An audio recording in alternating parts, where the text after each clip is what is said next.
partagé hier concernant la promesse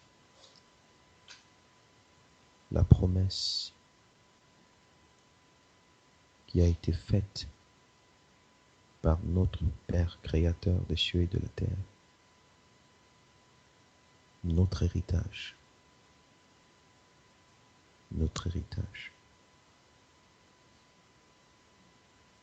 Et nous allons ensemble revenir sur les passages que nous avons lus. Puisse le Père donner toute la force, toute la sensibilité, tout l'éveil de l'esprit à chacun d'entre nous, pour que sa parole, de laquelle naît la foi, qui la fait croître et qui l'amène à sa perfection, puisse accomplir son œuvre en nous. Et que chacun de nous puisse recevoir dans le fond de son être, le témoignage de l'amour de notre Père qui véritablement nous a aimés. Il nous a aimés le premier afin que nous puissions l'aimer en retour. Et qu'en lui nous soyons unis pour faire un avec lui. La foi en la promesse.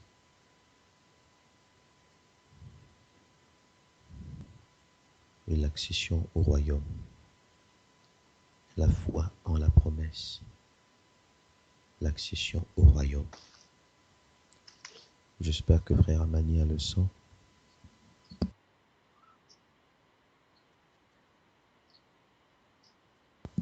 Oren. La foi en la promesse, l'accession au royaume. Nous allons lire les deux passages d'hier. Valina pour le premier passage, Aurel pour le second.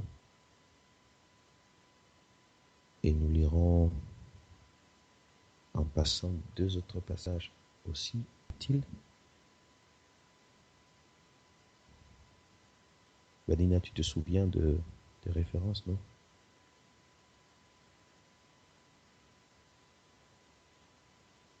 Galates. Oui, je cherche encore, oui.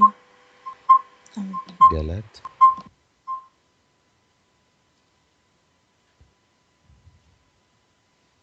Chapitre 3, du verset 15 au verset 18. Oui. Galates chapitre 3, 15 à 18.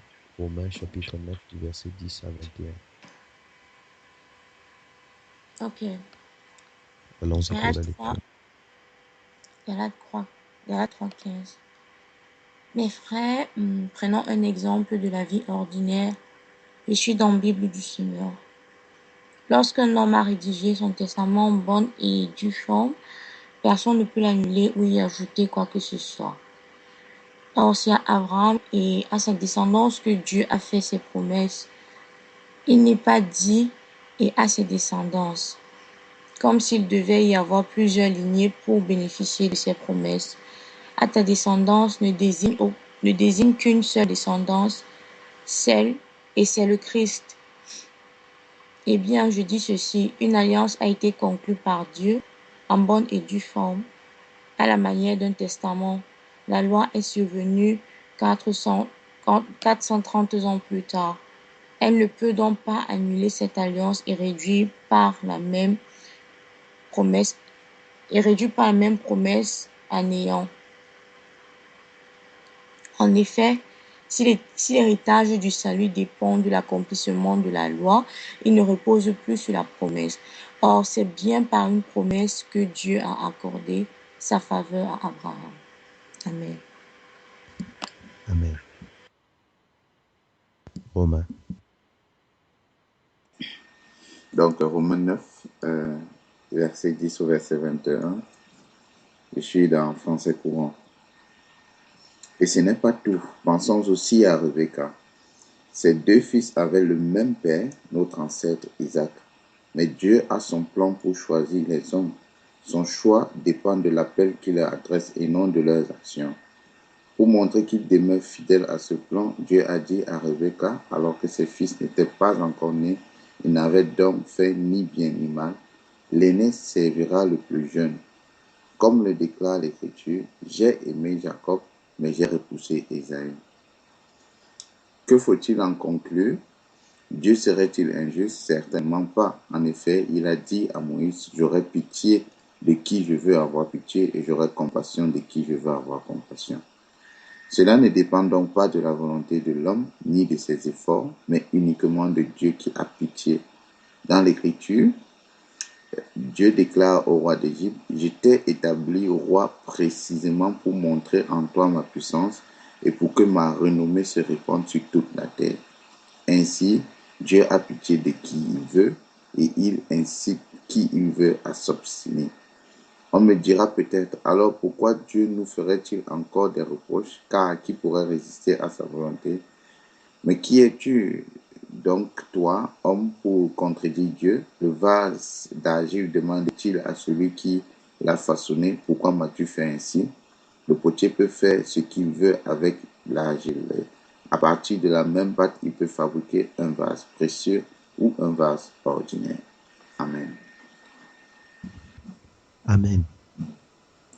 Souvenons-nous de la question que le Messie avait posée après la parabole de la femme, de la veuve et du juge inné. Quand le Fils de l'homme viendra, trouvera-t-il la foi sur la terre? Parce que la parole du Christ a pour but de susciter la foi, et c'est par la foi que nous sommes sauvés. C'est par la foi que nous sommes sauvés. C'est par la grâce que nous sommes sauvés, mais par le moyen de la foi. Or, la foi est suscitée par la parole du Christ que nous avons entendue. Or, nous sommes dans les temps de la fin et il est question du salut, mes bien-aimés. Nous sommes dans les temps de la fin, il est question du salut. Tous les événements qui arrivent sur la terre ont été annoncés par la prophétie. Et même l'insensibilité de l'humanité et le fait que aujourd'hui, malgré que nous sommes dans les temps de la fin, nous n'avons pas forcément des comportements qui montrent que nous sommes en train de nous préparer. Nous n'avons pas forcément des attitudes qui montrent que nous nous soucions véritablement de notre salut.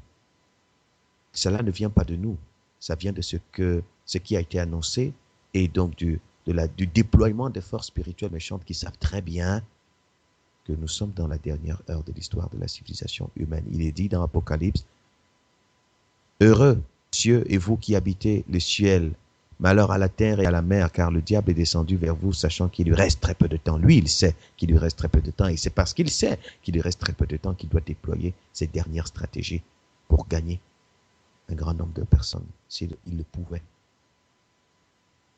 Béni soit le nom de notre Père, parce que c'est lui qui vient susciter la foi qui sauve par la prédication de la croix, du message du Messie, du message du Christ. Amen. Et pour préparer un peuple, celui-là qui sera reconnu au jour de son avènement comme le peuple qui appartient en propre au Tout-Puissant, parce qu'il aura appliqué son cœur à faire sa volonté. Et c'est pour cela que nous sommes là, pour comprendre la promesse qui nous concerne, l'unique et la seule promesse que le Père, notre Créateur, a faite pour nous les hommes, que ce soit pour les Juifs, que ce soit pour les non-Juifs, car il est dit dans la promesse que non seulement sa descendance, la promesse est faite pour la descendance d'Abraham, mais par sa descendance, toutes les nations de la terre. Nous faisons partie des nations de manière fondamentale à la base. Nous sommes issus des nations. Nous ne sommes pas juifs d'origine. Nous sommes païens d'origine. Et nous avons aussi, par les compassions de notre Père, été prédestinés à la vie, au salut, mais par la descendance. Revenons sur le passage que nous avons lu. La promesse a été faite à la descendance. Mais c'était quoi la promesse qui a été faite à la descendance? Et il est dit ceci. Le Père accomplit sa promesse. Ce n'est pas à cause des bonnes actions. Ce n'est pas parce qu'on a accompli toute la loi. Non, parce que la loi est venue 430 ans après que la promesse ait été formulée. Donc, le salut n'est pas obtenu par la loi parce qu'on a observé toutes les œuvres de la loi ou toutes les prescriptions de la loi. Non, si c'est par les œuvres de la loi qu'on entre dans l'héritage, alors la promesse est vaine. Non, c'est par la promesse. Or, Dieu agit pour réaliser sa promesse parce que c'est sa parole. La parole déclare.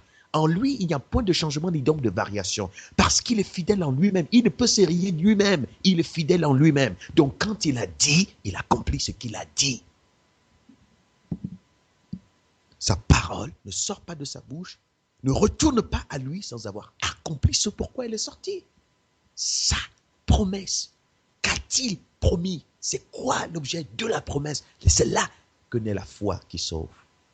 La promesse a été faite à Abraham, le père de la foi. C'est pourquoi il est le père de la foi, parce qu'il est le premier à qui la promesse a été faite.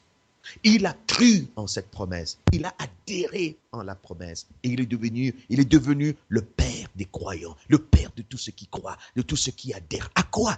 À la promesse. La promesse a été faite pour la descendance d'Abraham, mais pas seulement pour la descendance d'Abraham, mais pour toutes les nations. Le salut vient de cette promesse. Et c'était quoi l'objet de la promesse? Genèse chapitre 12, verset 7. C'est important, mes bien-aimés. C'est important de le percevoir. C'est fondamental. Toute notre histoire spirituelle doit être basée sur la connaissance de la promesse. C'est fondamental. C'est fondamental. Il n'y a pas de spiritualité en dehors de ce que le Père a promis parce qu'il n'agit pas en dehors de sa promesse. C'est sa promesse qu'il réalise. Tout. Les cieux, la terre, l'univers, les anges déchus, les anges qui sont restés fidèles, les hommes, tout le vent, les temps ne travaillent que pour la promesse. Il y a une parole de Proverbe qui dit, le cœur de l'homme formule beaucoup de projets, mais c'est les desseins de l'Éternel qui s'accomplissent. C'est les desseins de l'Éternel qui s'accomplissent.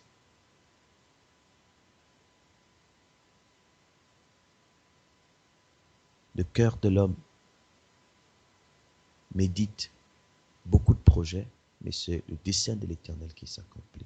Ce sont les desseins de l'Éternel qui s'accomplissent. Donc, quels que soient les projets que le cœur des humains formule, sur lesquels ils méditent, pensent, il y a une seule chose qui va s'accomplir. Tout va brûler, tout va passer, tout sera détruit. Mais c'est le projet de l'Éternel. Ce sont les desseins de l'Éternel qui s'accomplissent. C'est la volonté de l'Éternel qui s'accomplit. Je ne sais pas si la sœur Fantou a le son.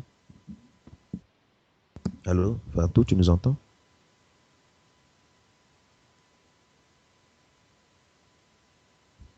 Shalom tout le monde, j'ai le son maintenant.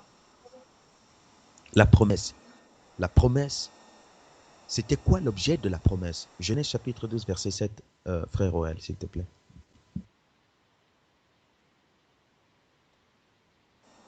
Alors, Genèse chapitre 12, verset 7.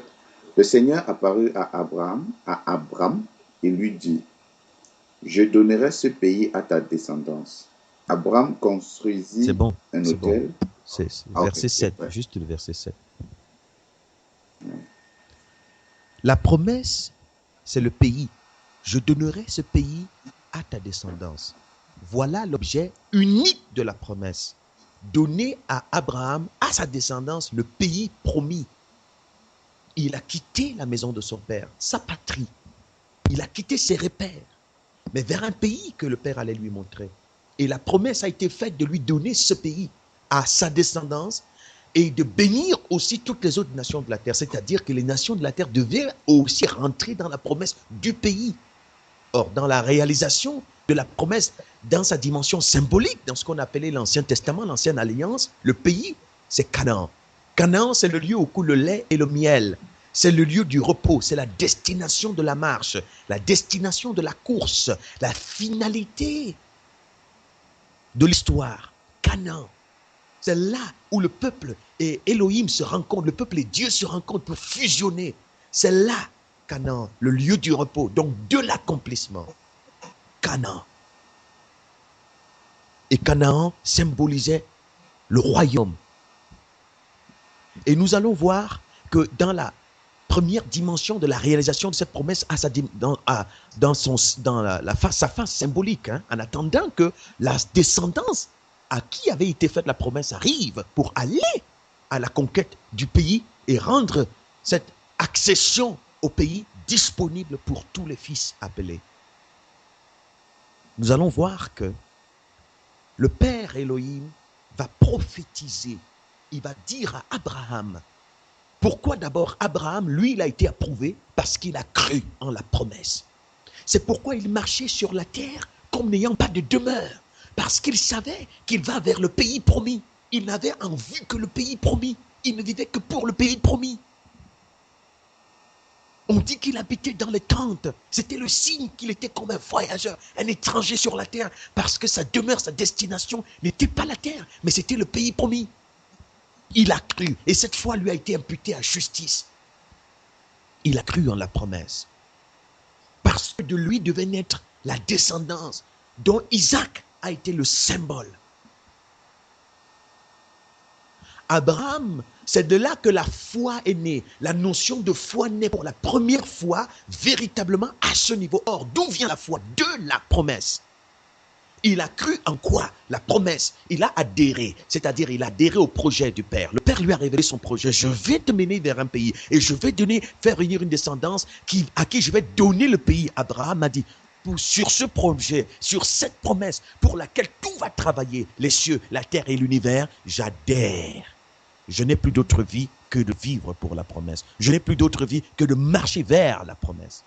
Parce qu'il sait qu'il n'y a personne, même pas un ange, ne peut travailler contre la promesse. De toute façon, même tous ceux qui s'élèvent pour être ennemis ne sont que des outils que le Tout-Puissant utilise pour la réalisation de la promesse, parce que personne ne peut s'opposer à la promesse.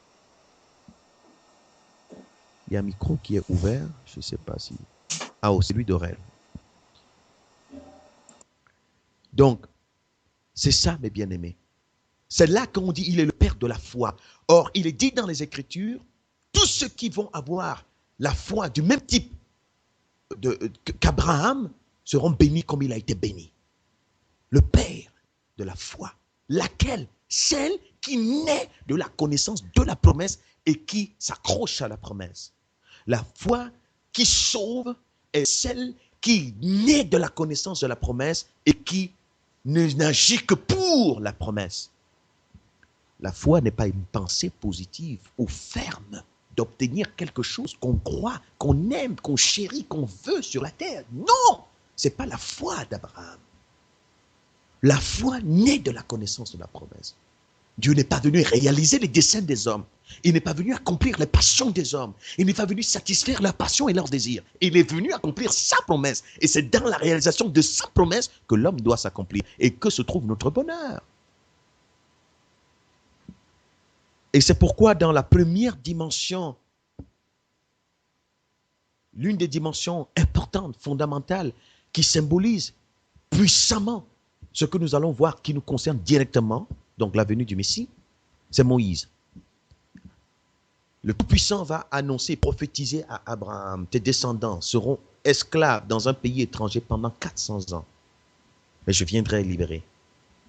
Donc, il annonce une époque de ténèbres, parce que quand le peuple qui appartient au Tout-Puissant est dans la servitude, ça veut dire que la lumière, pour un temps, se retire de l'univers et le Père laisse que, pour un temps, les ténèbres viennent. Mais ça, c'est pour, comme il a dit, il suscite le Pharaon pour démontrer que c'est lui qui est souverain, c'est lui qui est l'Élohim d'Israël.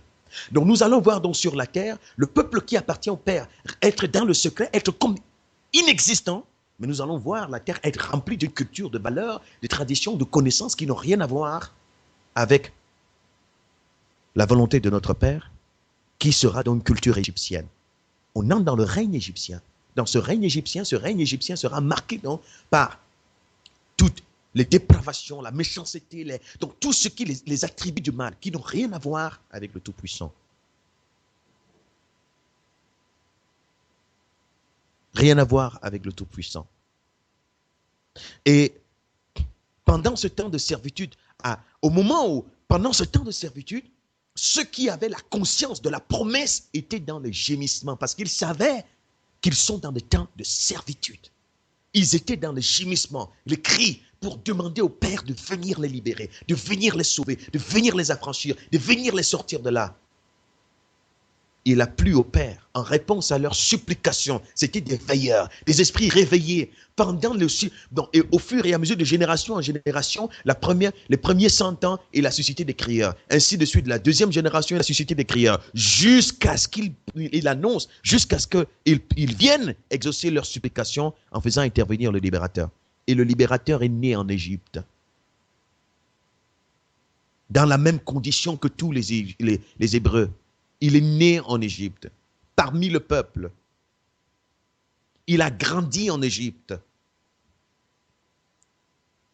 À un moment donné, le Père l'a poussé dans le désert parce qu'il fallait qu'il aille ouvrir le chemin vers Canaan. Parce qu'il fallait qu'il aille ouvrir le chemin vers la promesse, le pays promis. Il y allait. Et dans le désert, il est mort. Jaurès, je ne sais pas s'il a le son parce qu'il a été déconnecté. Nous sommes obligés d'être sensibles à ça parce que ceux qui se sont connectés doivent pouvoir bénéficier de ce temps de partage. Amen, Jaurès. Tu as le son? Amen, amen. Tu as le son? Je pense qu'il doit avoir le son. Donc Moïse, il a été poussé dans le désert parce qu'il fallait qu'il aille ouvrir le chemin vers Canaan. Parce que le peuple d'Israël qui s'est retrouvé en Égypte a totalement oublié la promesse. Il a commencé à se conformer au mode de vie égyptien. Il a commencé à établir sa demeure en Égypte. Il a commencé à prendre plaisir aux mets de l'Égypte. Il a grandi dans la conscience de l'Égypte. Il a grandi dans la connaissance de l'Égypte. Il a été infecté du venin de l'Égypte. Du vin de l'Égypte. C'est des humains qui ont perdu totalement la connaissance de leur véritable héritage. Ils ont été trompés par Satan. Ils sont habités d'une identité contraire à celle de leur père. Mais le père ne les a pas abandonnés parce qu'il doit le susciter un libérateur. Et ce libérateur va dans le désert parce qu'il doit mourir et ressusciter. Et c'est exactement ce que Moïse a vécu. Parce que dans le désert, il va mourir. Rappelons-nous dans Hébreu, il dit que lorsque le Père va le rencontrer, Moïse était un homme puissant en œuvre et en parole en Égypte. Mais quand Elohim, le Tout-Puissant, va le rencontrer, il va dire qu'il n'a même pas la possibilité de parler. Il n'a pas la possibilité de parler. Ça veut dire que Moïse, égyptien, est mort dans le désert. Et il est ressuscité. C'est une symbolique. Et maintenant, c'est ce libérateur qui va ouvrir le chemin de Canaan, qui va revenir en Égypte. Étant investi du Tout-Puissant, il vient comme le Messie, il vient comme le Sauveur, pour annoncer la bonne nouvelle au peuple hébreu. C'est quoi la bonne nouvelle? Moïse n'est pas venu annoncer l'Égypte, ni la gloire de l'Égypte, ni le succès en Égypte, ni les réalisations égyptiennes, ni la prospérité en Égypte. Il n'est pas venu annoncer les percées égyptiennes. Il n'est pas venu annoncer la culture égyptienne. Il est venu annoncer le royaume Canaan.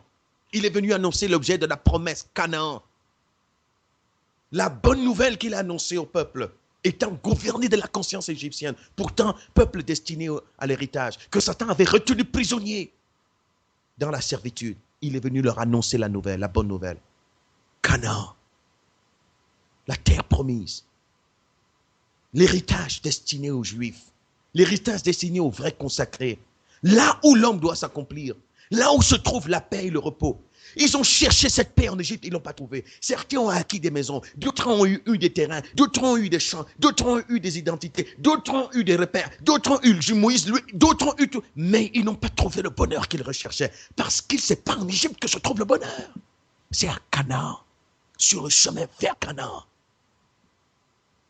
Ils étaient misérables.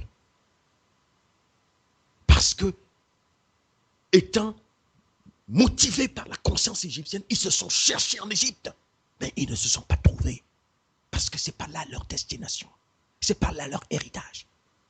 Imaginez que certains faux prophètes, faux pasteurs, apôtres, se sont levés en Égypte pour leur prêcher un discours égyptien, leur annoncer la foi égyptienne. Crois, Dieu va te donner la prospérité en Égypte. Si tu crois, Dieu va t'élever en Égypte. Il va faire de toi la tête en Égypte et non la queue. Crois, Dieu va faire de toi le ministre en Égypte et non le balayeur. Crois, Dieu va faire de toi, il va te donner les visas. Tu vas voyager en Égypte, tu vas te déployer dans le monde par l'Égypte. Dieu est avec vous alors que c'est un peuple prisonnier, loin de son héritage, inconscient de la promesse qui lui a été faite. Imaginez qui produisent toutes sortes de signes miraculeux en Égypte pour tromper les Hébreux dans l'esclavage, alors qu'ils sont des esclaves. Et imaginez qu'il y en a qui leur annoncent le salut. Vous êtes libres, pourtant ils sont des prisonniers. Vous êtes libres. Vous êtes libres, vous êtes même sauvés. Pourtant ils sont des prisonniers. Imaginons ça. Non, le moment vient où le vrai Messie vient et il leur annonce le vrai discours. Beaucoup en Égypte ont eu la foi, mais une foi égyptienne, une foi perverse, une foi diabolique, une foi qui égare, une foi qui donne, qui renforce les passions de l'Égypte, une foi qui fait investir l'identité de prince de l'Égypte, c'est-à-dire de Satan en eux. Une foi qui les éloigne davantage de leur héritage. Une foi qui constituera un piège pour eux. Lorsque le vrai discours leur sera annoncé, ils vont s'opposer à leur vrai discours du salut. Mais le libérateur est arrivé. Et il leur a annoncé la bonne nouvelle. La bonne nouvelle, c'est quoi? Le Père est venu vous libérer. Pour vous mener où? À Canaan. Et beaucoup ont eu la foi. C'est là que la foi d'Abraham est née dans les Juifs qui étaient totalement ignorants. La foi d'Abraham, la foi de Canaan, la foi fixée sur la promesse du pays promis. Beaucoup ont eu cette foi. Ils ont cru au projet du Père annoncé, à la promesse, au projet du Père annoncé depuis Abraham, leur père, leur ancêtre. Cette foi qui est née en eux a produit de facto, pour ceux qui avaient vraiment adhéré, leur renoncement à l'identité égyptienne, leur reniement d'eux-mêmes. Ils ont compris qu'ils doivent partir. Et quand ils sont sortis de l'Égypte physiquement, ils ont marché sur le chemin du désert qui les mène vers Canaan. Sur ce chemin du désert, le Père Elohim leur a donné, par les événements qu'il a suscités en eux, de découvrir que même s'ils sont sortis physiquement de l'Égypte, l'Égypte n'était pas sortie d'eux, parce que l'Égypte était en eux. Le Père devait les amener à découvrir ce qui est en eux, que ce qui est en eux est une autre nature, une identité qui n'a rien à voir avec lui. La nature qu'il porte prend beaucoup plus plaisir à l'Égypte qu'à Canaan, parce qu'ils ne connaissaient pas Canaan. Les événements ont été suscités pour les amener à découvrir le mal qui les habite. Parce qu'ils devaient adhérer à leur propre renoncement, à leur propre dépouillement, à leur propre crucifixion. Parce que sur le chemin de Canaan, sur le chemin qui mène à Canaan, c'est la purification, la sanctification, c'est-à-dire quoi? Le dépouillement de l'identité égyptienne pour le revêtement de l'identité du Père, révélé au travers de Moïse, le guide et le berger du peuple.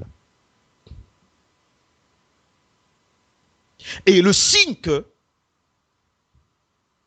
ceux qui avaient cru, avaient véritablement cru, c'est qu'on a vu progressivement, sur le chemin qui mène à Canaan, on les a vus être dépouillés des passions, des envies, des natures, des querelles, des murmures, des haines, des méchancetés qu'ils ont reçues et qu'ils ont bu en Égypte. Ils sont morts à la foi qu'ils ont reçue en Égypte, la foi diabolique. Ils sont morts à ça.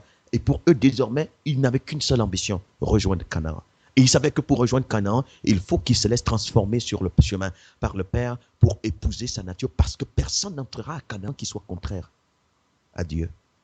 Personne n'entrera à Canaan qui soit contraire à l'identité de Canaan. Personne n'y entrera. Pour y entrer, il faudrait que sur le chemin, vous ayez revêtu l'identité qui vous y mène, qui vous autorise à y entrer. Or, l'identité était révélée par Moïse. Moïse était le modèle de l'identité qui permet d'accéder à Canaan.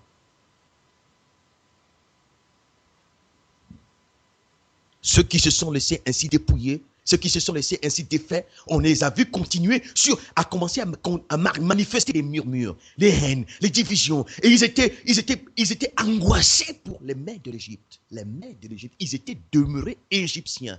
Angoissés pour les mets de l'Égypte. Angoissés pour les passions de l'Égypte. Ils ne se sont pas laissés dépouiller.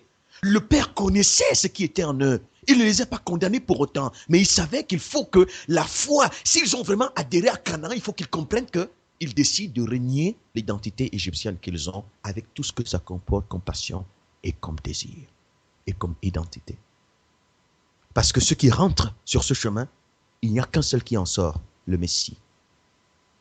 Une seule identité en sort. Et ceux qui se sont laissés exercer au dépouillement ont eu accès à Canaan. Parce que sur le chemin, ils ont compris que la seule réalité qui leur donne accès à Canaan, c'est d'épouser la nature du Père, n'avoir lui comme seul appui, comme seul repère. Comme dans le désert, ils devaient apprendre que la seule richesse, c'est Dieu. Dans le désert, ils devaient découvrir que la seule sécurité, c'est lui. Il devait quitter, il devait réaliser que véritablement le seul bonheur, c'est lui. Dans le désert, il devait expérimenter Elohim, le Dieu, l'Elohim d'Israël, le Dieu unique et véritable. Il devait le découvrir. Il devait être, parce que pour survivre là-bas, il faut être investi de sa nature. Ils se sont laissés façonner. Et ils ont été investis de la nature de Père et ils sont rentrés à Canaan, le royaume. Mais ceux qui ne se sont pas laissés exercer à cela ont eu le même sort que l'Égypte. Parce que l'Égypte doit être détruite. La conscience égyptienne doit être détruite. La nature égyptienne est vouée à l'échec. Et nous comprenons pourquoi leur adversaire ennemi, Satan, a tout fait pour que pendant leur séjour en Égypte, qu'ils soient investis de la nature égyptienne, parce que c'est cette nature qui allait constituer l'obstacle fondamental, la première barrière contre leur accession à Canaan. Ils devaient comprendre que leur véritable ennemi, le porte en eux. Ce sont ces haines, ces murmures, cette méchanceté, cette convoitise, ces passions. Ils devaient comprendre que le vrai ennemi, l'obstacle pour les empêcher d'entrer à Canaan est en eux. Ça a été établi en eux. Ils devaient donc comprendre que le plus important n'est pas de sortir de l'Égypte physiquement, mais c'est que l'Égypte sorte d'eux. La nature égyptienne les quitte. Donc ils devaient renoncer. Ils devaient donc comprendre le vrai sens du renoncement. Non pas renoncer au mur égyptien, mais renoncer à la nature égyptienne qui est en eux. C'est pourquoi il est dit par la bouche du Messie, si quelqu'un veut me suivre, qu'il renonce à lui-même. Et donc, cela n'était que l'ombre des choses à venir. Cela n'était que l'image. Parce que Moïse n'était qu'un symbole. Moïse ne préfigurait que le véritable Messie qui arrive, la vraie descendance. Moïse n'était que le symbole de la descendance, à qui la promesse avait été faite. Pour qui la promesse avait été faite. Et c'est pourquoi, dans Actes des Apôtres, chapitre 3, verset 22, voici ce que Moïse dit. Et il reconnaît effectivement qu'il ne jouait qu'un rôle symbolique. Voici ce qu'il dit. Actes des Apôtres, chapitre 3, verset 22. Voici ce qu'il dit, je vais lire. Moïse a dit en effet, et c'est ce que Pierre a rappelé aux Juifs qui l'écoutaient, pour leur rappeler la promesse qui avait été faite pour eux. La promesse est pour vous et pour vos enfants. La promesse est pour vous et pour vos enfants. La bonne nouvelle, la promesse est pour vous et pour vos enfants. Laquelle promesse? Il dit, Moïse, verset 2, Moïse a dit en effet, le Seigneur votre Dieu vous enverra un prophète comme moi, qui sera un membre de votre peuple. Vous écouterez tout ce qu'il vous dira. Tout homme qui n'écoutera pas ce prophète sera exclu du peuple de Dieu et mis à mort. Parce que vous écouterez ce qu'il vous dira, puisque la foi vient de ce qu'on entend, et ce qu'on entend vient de ce qu'il nous dira, de la parole du Christ.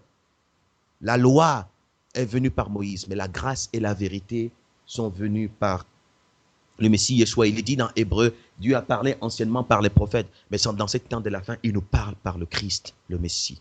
Et c'est quoi son discours? Et c'est ce discours que les apôtres ont annoncé aux nations, aux païens qui ont adhéré, qui ont eu la foi d'Abraham et qui nous ont précédés. Aujourd'hui, cette bonne nouvelle doit retentir parmi nous, nous qui sommes dans cette image de l'Égypte qu'est Babylone aujourd'hui.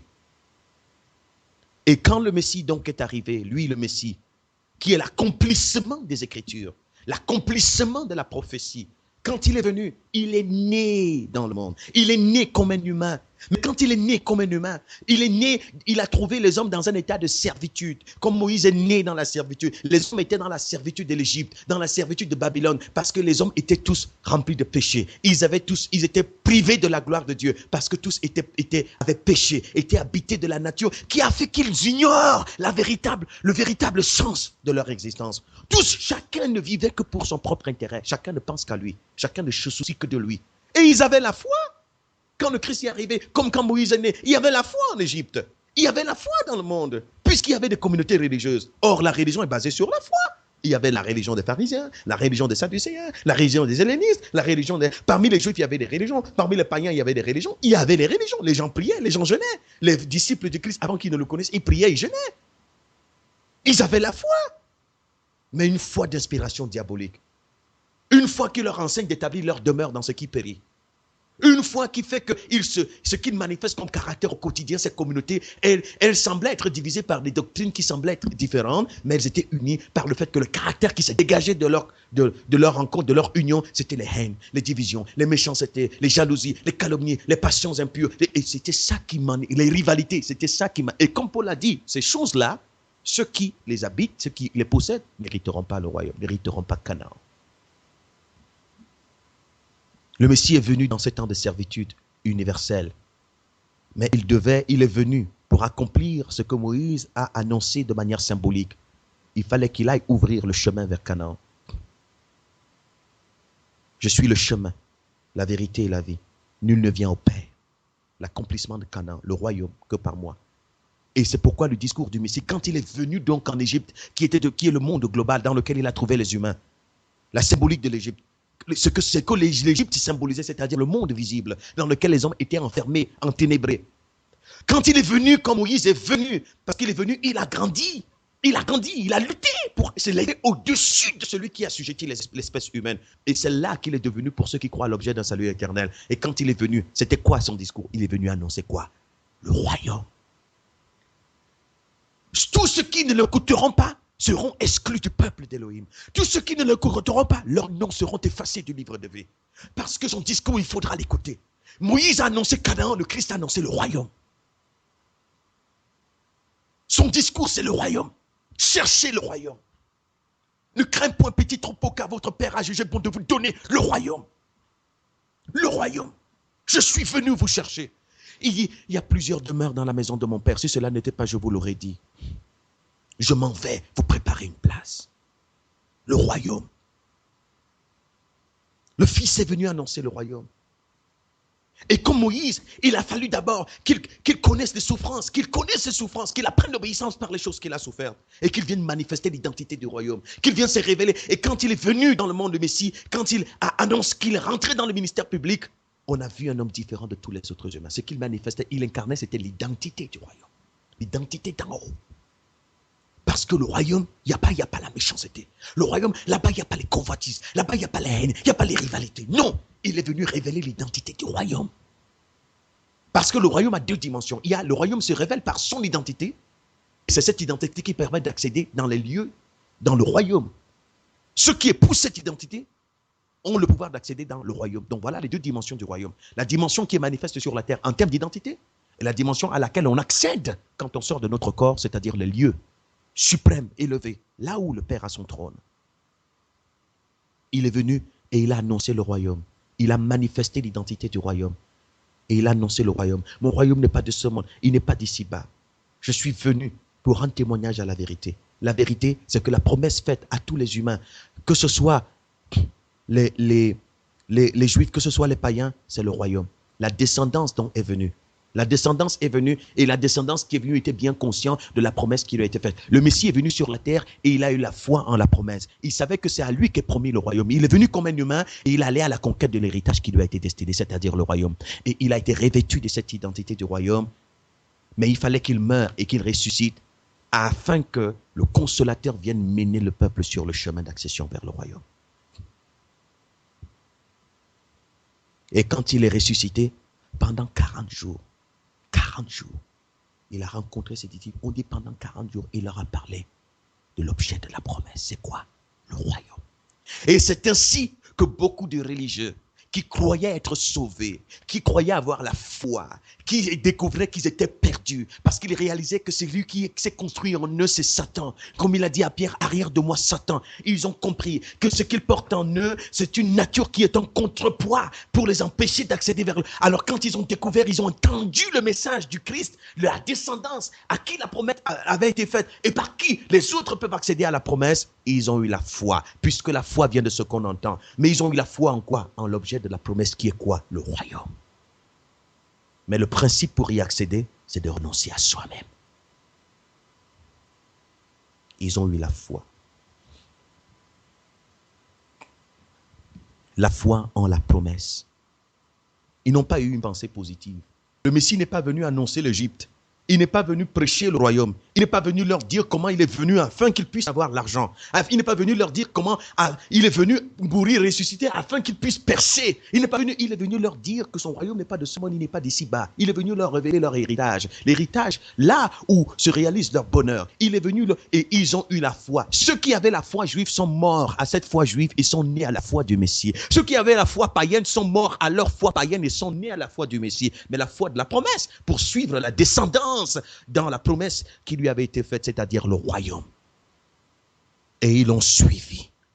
Mais pour le suivre, il faut renoncer à eux-mêmes. Parce qu'ils devaient découvrir qu'ils portent en eux la nature du contestateur. Ils ont découvert qu'ils portent en eux la nature de l'impie, la nature religieuse, la nature du mensonge, la nature de l'hypocrisie, la nature de la jalousie, la nature des haines, la nature des médisances, la nature des divisions, la nature des passions charnelles, la nature de l'iniquité. Ils ont découvert, il fallait donc qu'ils découvrent qu'ils portent en eux leur véritable ennemi et qu'ils acceptent de renoncer à eux-mêmes. Ainsi, ceux qui ont suivi le Messie et lui, il s'est établi la descendance, le Messie comme étant le chemin qui mène au Père, le chemin qui mène au royaume. Celui qui entre sur ce chemin accepte d'être dépouillé de sa nature, de son identité, de tout ce qu'il a ramassé pendant qu'il a grandi, il s'est développé en Égypte, à Babylone. Le signe donc que les gens ont cru, sont rentrés dans la foi d'Abraham et se sont retrouvés sur le chemin, permettez-moi de le dire, dans le chemin, qu'est le Messie, c'est qu'on va voir au fur et à mesure que le temps va passer, ils seront débarrassés des attributs de Satan. Seulement, il faut comprendre une chose. À l'époque, c'était physiquement que la chose, ils devaient sortir de l'Égypte physiquement, marcher dans un désert physique, entrer dans un Canaan physique. Mais l'époque, ça c'était la symbolique. Mais quand le Messie arrive, il dit, ce n'est plus à Jérusalem. Ce n'est plus dans les montagnes, ni à Jérusalem que vous adorerez le Père. Mais l'heure est venue où les vrais adorateurs adoreront le Père en esprit et en vérité. Nous rentrons dans la dimension de l'accomplissement spirituel de ces réalisations symboliques. Le Messie ne venait plus sortir les hommes de l'univers.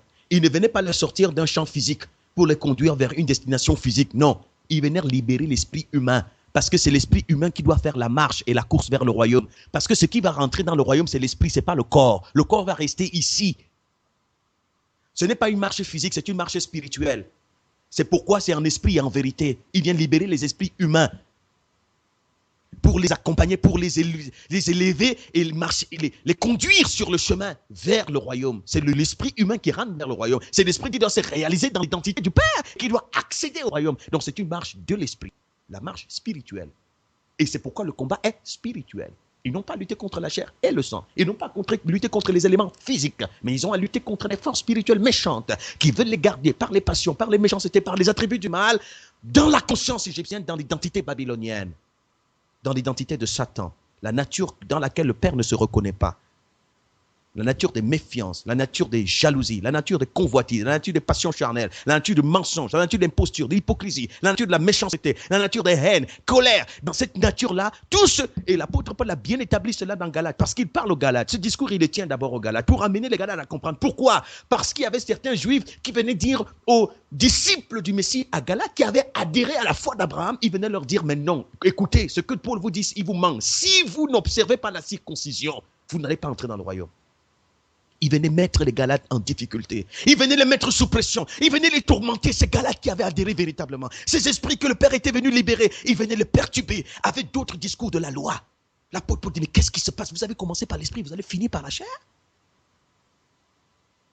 Mais si quelqu'un, même si c'est moi, vous annoncez un autre évangile, autre que celui que vous avez entendu, qu'il soit anathème, c'est-à-dire maudit. Parce que certains sont venus leur dire, vous pensez que c'est comme ça que ça s'est passé? Si vous n'êtes pas circoncis, si vous n'observez pas un rituel charnel humain, vous ne pouvez pas entrer dans le royaume. Il disait à ces gens, il dit, mais que ces gens qui viennent vous raconter ces choses qui se mutilent même tout le corps. Mais ce n'est pas ça qui sauve. Parce que c'est par la foi que nous sommes sauvés, pas par les œuvres de la loi, pas par du culte du corps. C'est l'esprit qui doit être dépouillé de la nature de Satan. C'est l'esprit qui doit marcher sur le chemin du désert pour être vidé de la nature de Satan et être revêtu de l'identité du Père. Il dit donc aux Galates, Vous savez ce qui va vous disqualifier du royaume? Il dit, voici ce qui va vous... Il parle aux esprits humains. Il dit, voici ce qui va vous disqualifier du royaume. Ce n'est ni le manger, ni le boire. Il dit, voici c'est... On sait bien comment se manifeste l'activité de notre propre nature, dans l'immoralité, l'impureté et le vice, le culte de l'idole, des idoles et de la magie. Les gens se haïssent les uns les autres, se querellent et sont jaloux. Ils sont dominés par la colère et les rivalités. Ils se divisent en parties et en groupes opposés. Ils sont envieux. Ils se livrent à l'ivrognerie et à des orgies et commettent d'autres actions semblables. Je vous avertis maintenant, comme je l'ai déjà fait, ceux qui agissent ainsi n'auront pas de place dans le royaume de Dieu. Il dit, voilà ce qui va vous disqualifier. Aussi longtemps que vous partez de vos corps étant investis de ces attributs du mal, vous n'y entrerez pas. Ça veut dire que vous êtes demeurés dans la conscience égyptienne. Babylone était en vous. Babylone n'a jamais été ôté de vous. Ôtez le méchant du milieu de vous. Ôtez le méchant de vous. C'est lui en vous qu'il est. Et c'est de là qu'il doit sortir. Mais vous devez prendre conscience et aller vers le Père pour qu'il détruise la nature du méchant et que vous changez. C'est pour ça que ceux qui rentrent sur le chemin qui mène vers le royaume, quand ils y rentrent en Christ, au fur et à mesure qu'ils sont façonnés, ils sont dépouillés des attributs du mal. C'est pour ça que le peuple ne peut se retrouver que dans les vertus du royaume et ne peut que les annoncer. Le signe visible qu'on a eu la foi pour le royaume, dans la foi qui naît de la parole du Christ, c'est que progressivement on commence à dégager les caractères du Père sur la terre. Et c'est ainsi qu'il est dit dans 1 Pierre 2, verset 9, vous donc au contraire, vous êtes une race élue, un sacerdoce royal, une nation sainte, un peuple acquis, afin que le but, vous annonciez les vertus de celui qui vous a appelé des ténèbres à son admirable lumière. On devait donc avoir des femmes vertueuses, des hommes investis des vertus, et c'est ainsi que cette communauté a bouleversé le monde. Parce que même des femmes, même sans parole, par leur conduite, pouvaient gagner leur mari au royaume. Même des hommes pouvaient gagner les femmes au royaume. Parce que ce qu'ils dégageaient comme attribut, comme vertu, révélait qu'ils étaient sur le chemin de la foi. Révélait qu'ils étaient vraiment dans le Messie Yeshua en Christ. Manifestait qu'ils étaient vraiment en train de marcher vers le royaume. La promesse. La promesse est pour nous, mes bien-aimés, et pour nous, enfants. La promesse, c'est quoi le royaume? Il y a une seule promesse.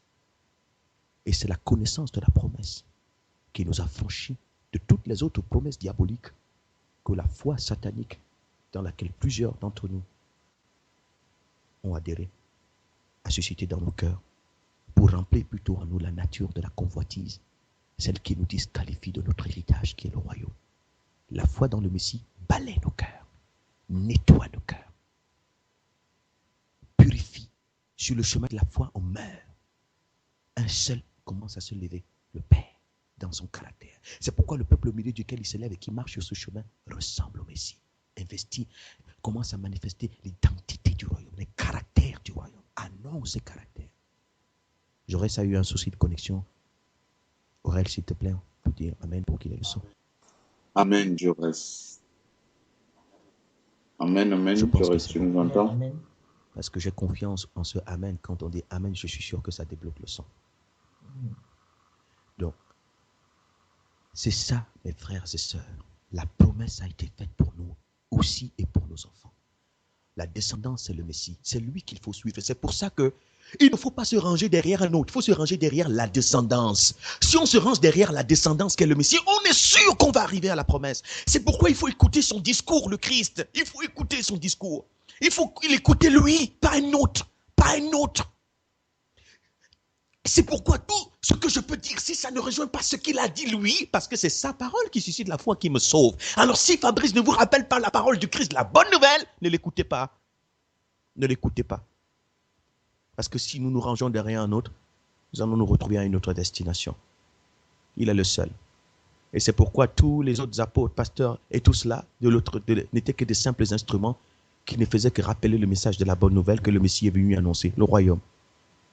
Ne crains point un petit troupeau car votre Père a jugé bon de vous donner le royaume. Ils étaient les messagers de quoi? Du royaume. Afin que ceux qui croient adhèrent au royaume, non pas au monde et les choses qui sont dans le monde. Et qu'en adhérant ici, ils apprennent à se purifier. Et c'est pourquoi, depuis que beaucoup ont suivi le Messie, ils se sont considérés comme étrangers et voyageurs sur la terre, parce qu'ils n'ont plus de demeure ici. Leur demeure est là-haut. Ils vont vers leur demeure. Regarde vers le royaume. Ils sont comme dans un boulevard, tous ensemble, se tenant la main d'association, marchant pour se laisser dépouiller de la nature de la méchanceté, dépouiller des convoitises, dépouiller des haines, dépouiller des... Comment ce peuple ne va pas arriver à l'unité? Comment ce peuple ne va pas dégager les attributs de l'unité? Et comment les vertus du royaume se manifestent au travers de ce peuple ne vont pas bouleverser le monde? C'est un peuple de lumière. Parce qu'il comprend le vrai combat. C'est un peuple puissant. Amen. Amen. Ils marchent tous ensemble comme dans un boulevard. Pour eux, chaque jour désormais, c'est pour marquer un pas vers le royaume.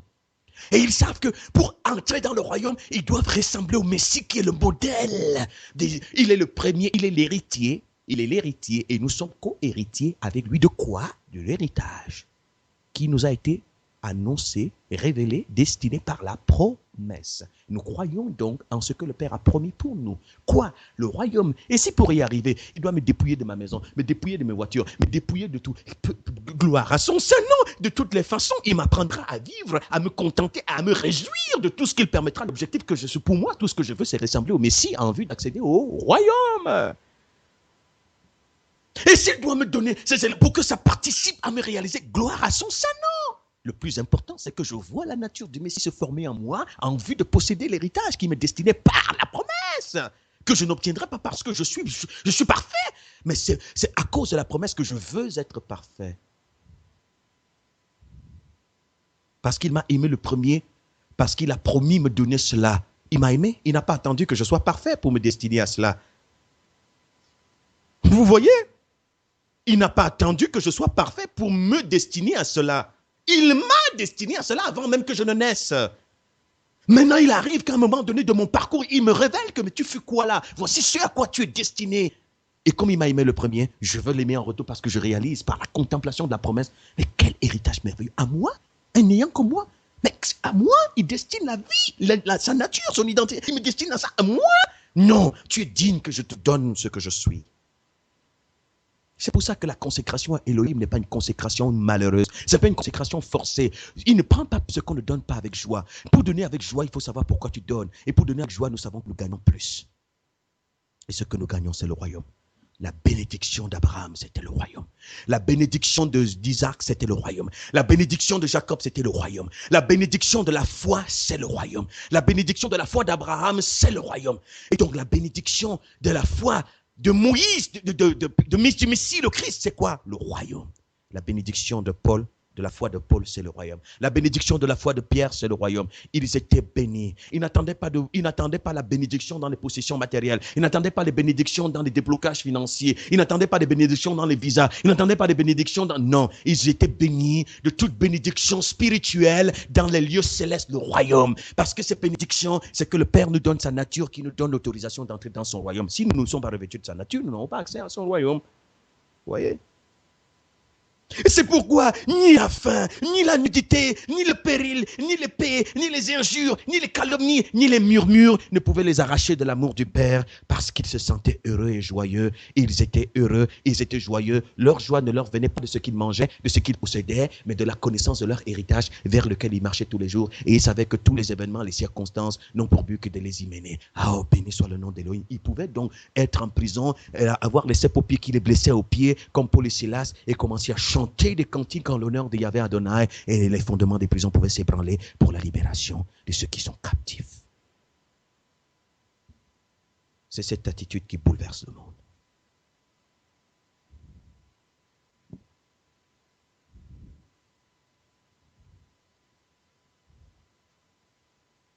Voilà ce que nous pouvons partager, mes bien-aimés, aujourd'hui. La foi est fixée en la promesse. La foi est fixée en la promesse. Et cette foi nous conduit directement vers le royaume.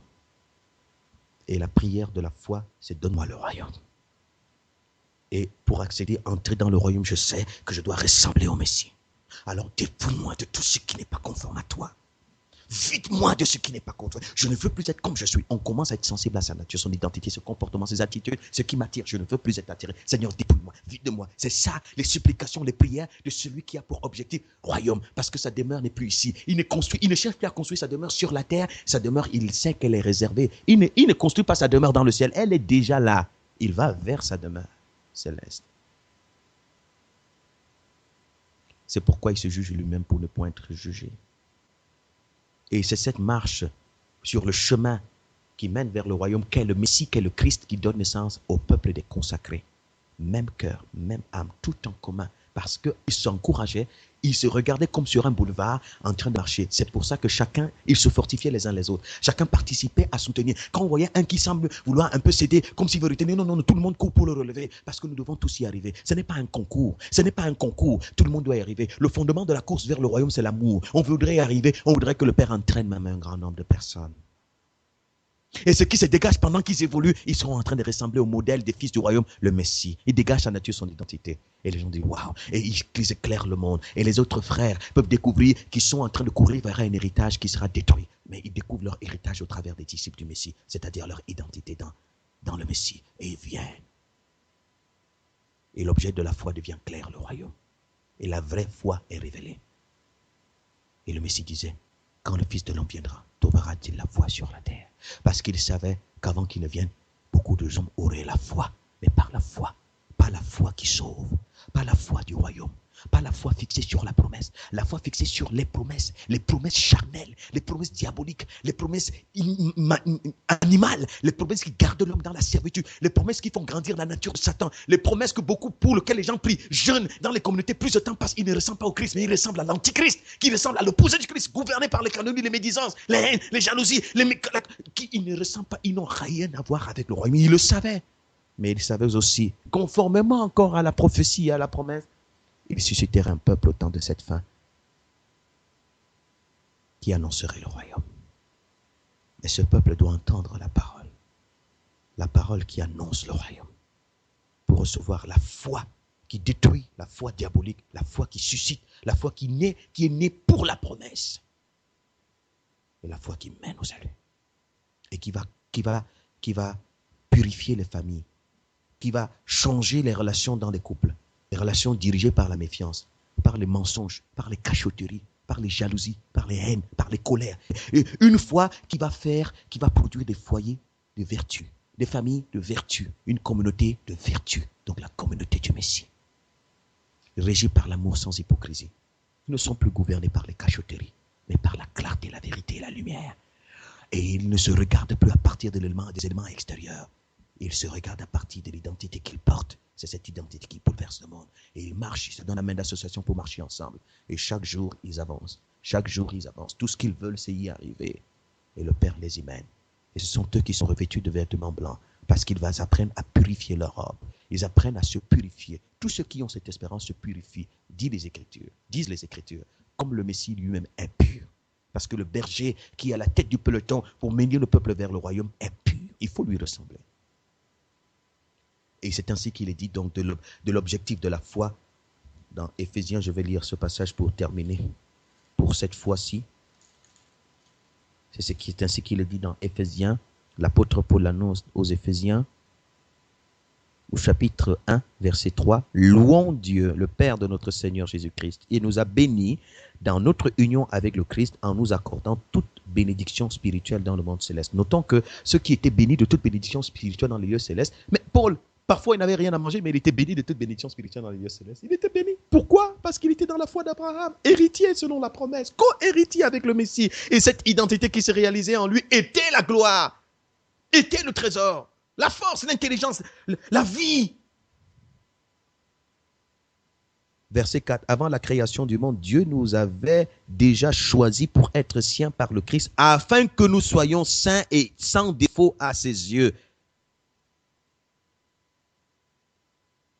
Dans son amour, sans défaut à ses yeux.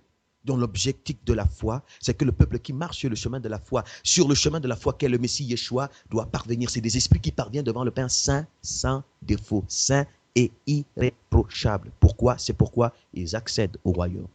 Voilà l'objet unique de la foi. Et si pour y parvenir, le Père doit faire tout ce qui est, peu importe, pourvu que j'y parvienne. Ils peuvent pleurer. Et sur ce chemin, ils connaissent les pleurs, mais c'est le chemin du bonheur, comme on l'a souvent dit ici. Ils peuvent connaître des douleurs, mais c'est le chemin du bonheur. Ils ne murmurent pas, parce qu'ils savent que tout ce qui leur arrive a pour but de les purifier en vue de l'accession, en vue de ce qu'ils accèdent à leur héritage, la promesse qui a été faite par celui qui les aime avant la fondation du monde et qui a été révélé à Abraham et qui a été accompli dans le Messie Yeshua. C'est pourquoi le discours des disciples était Jésus-Christ crucifié, Yeshua crucifié. Pourquoi? Parce que par la crucifixion du Messie, il dépouille les dominations et les autorités et les livre le temps en spectacle en triomphant d'elle par la croix. Ainsi, les forces qui nous barraient la voie pour nous empêcher à connaître notre héritage et à marcher sur le chemin de notre héritage ont été vaincus sur la croix. C'est pourquoi la bonne nouvelle, c'est qu'il a non seulement voilà votre héritage, mais il a été crucifié. Venez donc avec assurance. Vous pouvez y marcher. Vous êtes limité, faible, mais il va vous y conduire. Parce que vous avez auprès du Père un avocat qui prie pour vous. Quand il prie, il ne dit pas Père, donne-lui l'argent, donne-lui le visa, donne-lui les maisons, donne-lui ici, donne-lui. Il dit amène-le vers l'héritage, conduis-le, purifie-le, façonne-le, détruis en lui le mal. Regarde la calomnie, détruis les méchancetés, détruis afin qu'il porte, donne-lui qu'il soit un comme nous sommes un, donne-lui cet esprit, l'esprit. C'est pourquoi le rôle de l'esprit, quand il a été crucifié, il est ressuscité, l'esprit est venu. Pourquoi a été donné? Dans le même passage d'Éphésiens chapitre 1, verset 13 à 14, il dit, vous aussi, quand vous avez écouté le message de la vérité, donc qui vous annonce la vérité sur votre héritage, puis il a dit, mais qu'est-ce que la vérité? La vérité, il lui dit, la bonne nouvelle, quand vous avez écouté le message de la vérité, la bonne nouvelle qui vous a apporté le salut, vous avez cru. Vous avez cru dans la vérité au Christ. Alors, Dieu a mis sa marque personnelle sur vous en vous donnant le Saint-Esprit promis. 14. Le Saint-Esprit, c'est quoi son rôle? Le Saint-Esprit nous garantit les biens. Oui, maman Mafo, papa Thomas, Aurel. Amen, amen. Amen. Le Saint-Esprit, verset 14, le Saint-Esprit nous garantit les biens que Dieu a réservés à son peuple. Il nous assure que nous les posséderons quand notre délivrance sera complète. Le rôle de l'Esprit, quand il vient nous convaincre de péché. Il vient nous amener à découvrir que celui que nous portons en nous, la nature que nous portons en nous, ce n'est pas celle qui nous mènera vers notre héritage. Nous disons, Amen, je suis d'accord, je prends conscience, c'est vrai. Ce que je suis, c'est Satan. Celui qui est à moi, c'est l'impie. Quand je vois ma façon de me comporter, je vois ce qui se dégage au travers de moi, je vois les passions qui sont à moi, ce n'est pas le Christ, ça ce n'est pas le Christ, c'est un autre. Oui, je suis d'accord, j'avoue mon état, j'avoue mon identité, parce qu'avec cette identité, je ne peux pas, puisqu'il est dit que les gens comme moi n'entreront pas dans le royaume. Comment je peux espérer entrer dans le royaume comme ça? Merci Seigneur. L'Esprit les convainc, ils adhèrent, ils acceptent, il les convainc de justice, il les convainc que oui, mais cette nature a été jugée sur la croix. S'ils adhèrent au Messie, et ils entrent sur ce chemin vers le royaume, ayant pour ambition, passion unique le royaume, cette nature sera détruite parce que le Messie a payé le prix pour qu'il soit détruit. Ils disent Amen, ils croient, ils adhèrent, et parce qu'ils adhèrent, le jugement a lieu, c'est-à-dire ils sont libérés, ils entrent dans la nature, et ce jugement qui a eu lieu, où le méchant a été détruit en eux, et qui se traduit par le revêtement de l'identité du Messie, se révèle par la nature du Père au travers d'eux. Et ils peuvent l'annoncer dans leur maison, dans leur famille, dans leur pays, et le monde en est bouleversé. Et ils sont un, même cœur, même âme, ayant en partage l'héritage par la promesse et l'identité qui leur donne y avoir accès. Voilà le rôle de l'Esprit. Il ne vient pas les conduire pour posséder les mets de l'Égypte, il les conduit pour posséder leur héritage, le royaume. Et puis tout le reste concourt à ça. À partir du moment où c'est leur ambition, tout participe. Qu'ils aient une activité, qu'ils aient une maison, qu'ils aient un habit, qu'ils n'aient pas, qu'ils aient une chaussure ou pas, tout participe. Leur objectif, ce n'est pas d'avoir une demeure ici. Leur objectif, c'est d'aller vers leur demeure. Parce qu'ils ont compris. Ils sont libres, ils sont affranchis du mensonge, ils sont affranchis du mensonge, ils sont affranchis de la foi diabolique, ils sont affranchis de la foi perverse qui plutôt prépare les hommes à être chassés du royaume, à être chassés par le Père, qui plutôt prépare les hommes à être rejetés par celui-ci, ils disent arrière de moi Satan, à être chassés. Ils sont libres de cette foi. Ils ont dans la foi qui leur mène vers le véritable héritage qui leur a été promis par le Père et qui leur a été donné et rendu accessible par le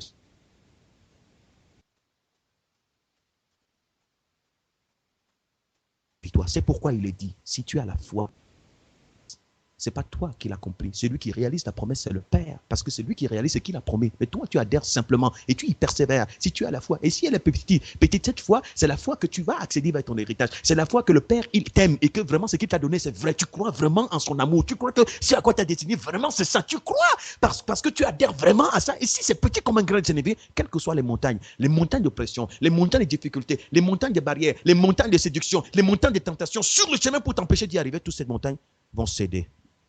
Au nom de Yeshua, celui qui prie pour toi, parce que tu n'es pas seul. Il a prié, il prie pour toi et tu pries avec lui de la même prière par son esprit qui est en toi et qui te conduit. Et voilà le peuple qui sera suscité. Ça, c'est la promesse des temps de la fin. La promesse des temps de la fin, c'est un peuple, mais qui sera purifié dans la foi, la vraie. Et qui va paraître comme la pierre qui va détruire le ployeur, le menteur du siècle présent pour libérer tout le reste.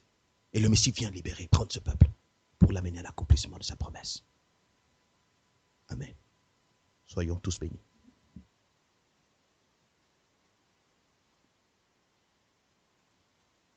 Amen, amen. Amen. Amen. Amen.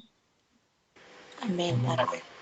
Voyez le peuple qui était en train de marcher, la parole déclare que pendant leur marche, ils persévéraient par l'enseignement des apôtres et par l'enseignement des apôtres, la communion fraternelle, la fraction de pain, ils persévéraient. La vie des disciples du Christ sur la terre était une vie de marche vers le royaume. Pour eux, c'était une vie de marche. Et tout ce qu'ils pouvaient faire, ils s'entretenaient tous les jours sur le chemin par des cantiques, par des psaumes, par des exhortations. C'est une vie d'entretien vers le royaume pour que personne n'abandonne, pour que personne, dont chacun y contribue comme une pierre vivante à la construction de l'édifice et à l'accession de fils vers le royaume. Personne n'est stérile. Il n'y a pas de stérile. Ils sont tous productifs et avec joie, ils veulent donner. Il y a du bonheur. Il y a plus de bonheur à donner qu'à recevoir. Plus de bonheur à donner qu'à recevoir. Ils se donnaient au Père, ils se donnaient les uns aux autres par des dispositions à laisser que les vertus et les fruits qu'ils portent puissent les bénir les uns, les fortifier les uns les autres.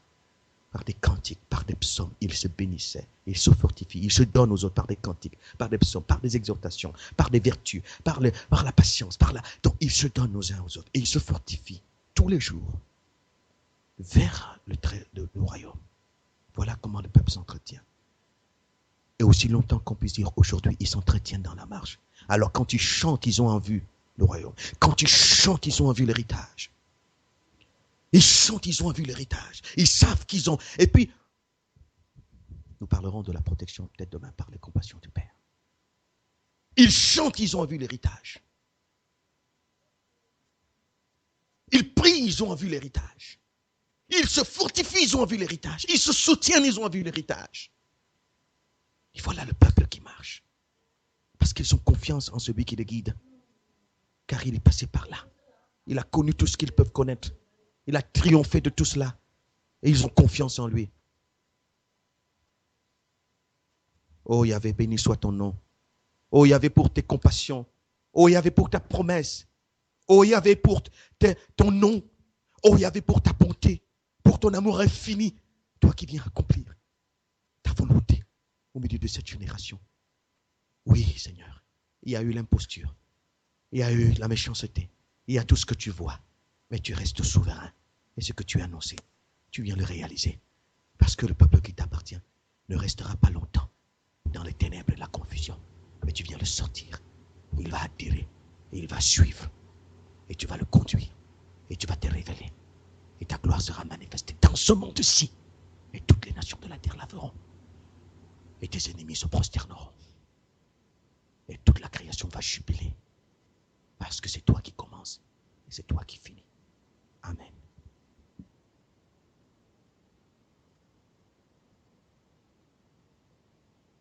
Amen. Amen. Amen, amen. Amen. Amen. Amen. Mais j'ai envie de dire, le nom de l'Éternel est une tour forte. Ceux qui se réfugient se trouvent en sécurité. Ton nom est notre héritage. Ton nom est notre héritage. Ton nom est notre héritage. Yahvé. Oh, ton nom est notre assurance. Ton nom est notre assurance. Ton nom est notre assurance, Yahvé. Oh, ton nom est notre richesse. Ton nom est notre richesse. Ton nom est notre richesse, Yahvé, la source de notre force quotidienne. Ton nom est notre richesse. Ton nom est notre richesse. Ton nom est notre richesse. Oh Yahvé. Ton nom est notre espérance.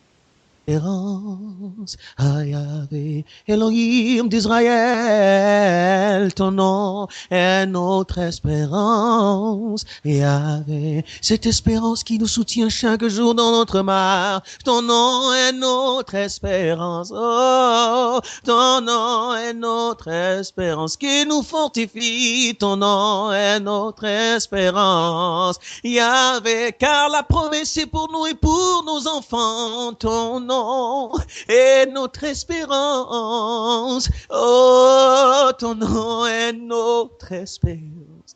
Adonai, Adonai, ton nom est notre espérance. Yahvé, Yahvé.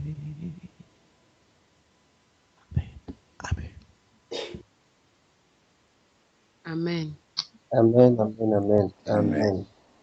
Amen. Amen.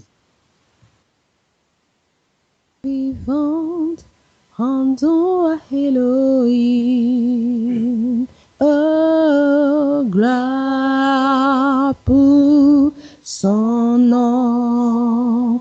Nous qui entendons sa voix, rendons à Elohim, oh, gloire pour son nom. Nous à qui il se révèle, rendons à Elohim, oh, gloire pour son nom. Rendons à Elohim, gloire pour son nom. Rendons à Elohim, gloire pour son nom. Rendons à Elohim, gloire pour son nom. Il est vivant. Elohim est vivant. Il est vivant. Elohim est vivant. Il est vivant. Son nom, émanation de son amour. Son nom, émanation de sa bonté. Son nom, hérite les saints. Son nom, Yeshua en est le reflet. Rendons à Elohim, gloire pour son nom. Ce nom si beau, rendons à Elohim, gloire pour son nom. Notre héritage, rendons à Elohim, gloire pour son nom. Il est vivant par sa parole qui vient nous révéler. Il est vivant par le souffle sacré qui vient pour nous convaincre de péché. Il est vivant. Oh, Elohim est vivant. Il est vivant. Elohim est vivant. Il est vivant.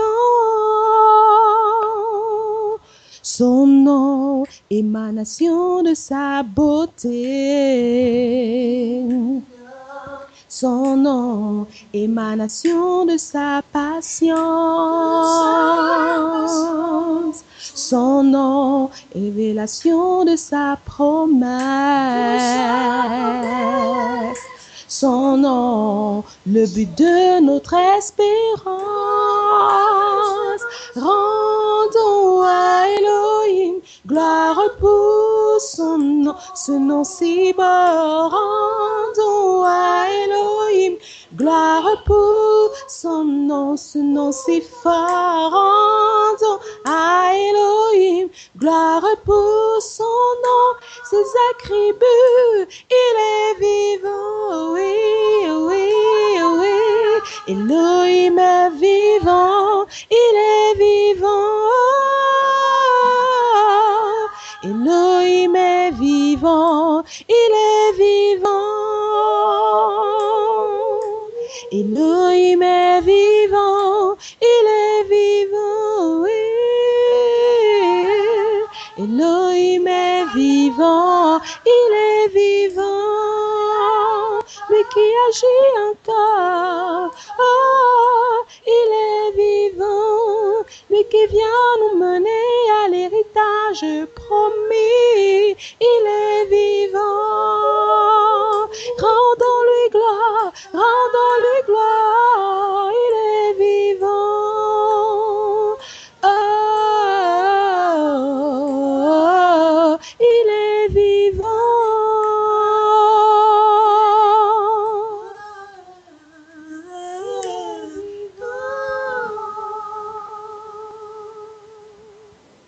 Amen. Amen. Amen. Amen. Nous te disons merci, Papa Yahvé, merci Seigneur. Nous te disons merci, Seigneur. Merci, mon Dieu. Nous te disons merci, Papa Yahvé, merci Seigneur. Nous te disons merci, Seigneur. Merci, mon Dieu, pour cette espérance. Merci, Papa Yahvé. Merci, mon Dieu. Nous te disons merci, Seigneur. Merci, mon Dieu, pour ton pardon. Merci, Papa Yeshua. Merci, Yeshua. Nous te disons merci, Yahvé. Merci, Papa. Nous te disons merci, Seigneur. Merci, mon Dieu. Nous te disons merci, Yahvé. Merci Yahvé pour ta puissance, merci Papa Yeshua, merci mon Dieu, nous te disons merci Seigneur, merci Yahvé. Amen.